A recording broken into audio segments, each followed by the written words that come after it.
Você está ouvindo os Viewpoints do Place Cloud. Pesquisadores contam histórias de lugares em diferentes partes do mundo. Para obter a experiência multimídia completa e apoiar os criadores, visite placecloud.io. A Ponte Maurício de Nassau, onde estamos agora, é um dos cartões postais da cidade do Recife. Sobre o rio Capibaribe, ela conecta dois dos bairros mais antigos da capital do estado de Pernambuco. E apesar do nome, não é a mesma construída por ordem do Conde, que foi um dos governadores gerais enviados pela Companhia das Índias Ocidentais durante o domínio holandês no Brasil no século XVII. Para conhecer a história da ponte original, é preciso voltar no tempo. Há 4 séculos, o Recife era uma modesta ilha portuária que, em pouquíssimo tempo, ficaria pequena demais por conta de uma explosão demográfica causada pelos consecutivos desembarques de pessoas de nacionalidades e interesses variados, em busca de um lugarzinho para se alojar nessa nova terra de possibilidades. A ilha do Recife, hoje bairro de mesmo nome, atravessou todo o século XVI e iniciou o XVII com um povoado organizado em torno de um porto. A invasão das frotas holandesas à cidade, em 1630, mudou tudo. Recife até hoje é uma cidade cercada por águas.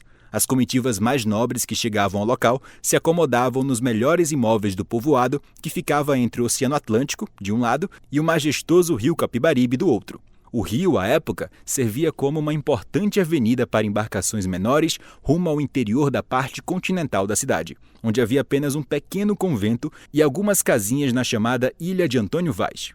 Quando a ilha do Recife ficou pequena demais para tantos forasteiros, essa segunda porção de terra passou a ser uma real possibilidade de expansão imobiliária, mas o grande problema era a travessia que, na maré cheia, tornava o trânsito de canoas uma aventura perigosa. Era necessário construir uma ponte para ligar os dois lados da cidade. Maurício de Nassau, que governou o Brasil holandês entre 1637 e 1644, é apontado como o grande mentor da construção, bastante engenhosa para a época. De fato, foi ele quem executou a obra, mas a ideia da ponte já era considerada desde o início da ocupação holandesa em 1630 pelo Alto Conselho do Recife, como eram chamados os representantes da Companhia das Índias, com poder de decisão por aqui. A proposta nunca havia sido aprovada, mas Nassau insistia na necessidade da obra e desobedeceu às ordens de seus superiores na Holanda, lançando um edital público para atrair investidores privados, mas que precisou ser adiado por 2 vezes por falta de interessados. As reuniões entre os potenciais investidores e o Alto Conselho do Recife continuaram até pelo menos 1641, quando foi escolhida a proposta de Baltazar da Fonseca.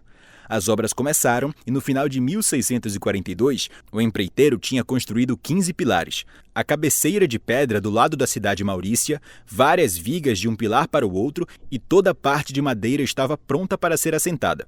Quando iniciou a parte do lado da ilha de Antônio Vaz, veio a primeira paralisação, porque Baltazar não sabia o que fazer ao chegar na parte mais funda do Capibaribe. A obra estava bem atrasada. Como havia fundos de Companhia das Índias Ocidentais investidos na empreitada, o Alto Conselho do Recife resolveu se queixar de Nassau aos superiores. A resposta, como diz o historiador Antônio Gonçalves de Melo, veio em tom de deboche. Como não recebemos há muito tempo notícias da ponte, faz-nos isto pensar que a mesma nunca será terminada. Bom, a ironia mexeu com o orgulho de Nassau, que resolveu se envolver pessoalmente na obra, investindo do próprio bolso o restante dos custos. É claro que ele não estava comovido com a segurança do povo do Recife ou dos estrangeiros na travessia. Queria mesmo era lucrar com os pedágios que cobraria em cada lado da ponte e, ainda, salvar sua reputação na Holanda, pois as fofocas que corriam por lá eram de que as paralisações e atrasos eram resultados de sua má gestão. Depois que ele próprio assumiu como empreiteiro, concluiu a ponte no fim de fevereiro de 1644. Para inaugurá-la, rapidamente mandou continuar em madeira a obra que estava sendo realizada em pedra, e em pouquíssimos dias de trabalho já se podia atravessar a pé ou a cavalo. Em uma das cabeceiras, Nassau mandou homenagear a família com uma decoração das armas do Príncipe de Orange e da Casa de Nassau.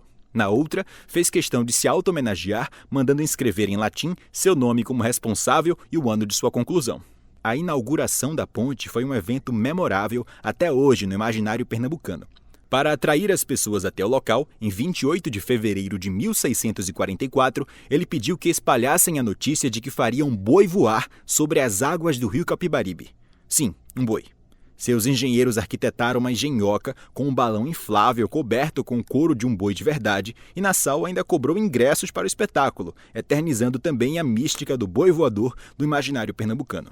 Em 1742, a ponte passou por uma remodelação em pedra e madeira, mas ruiu em 1815.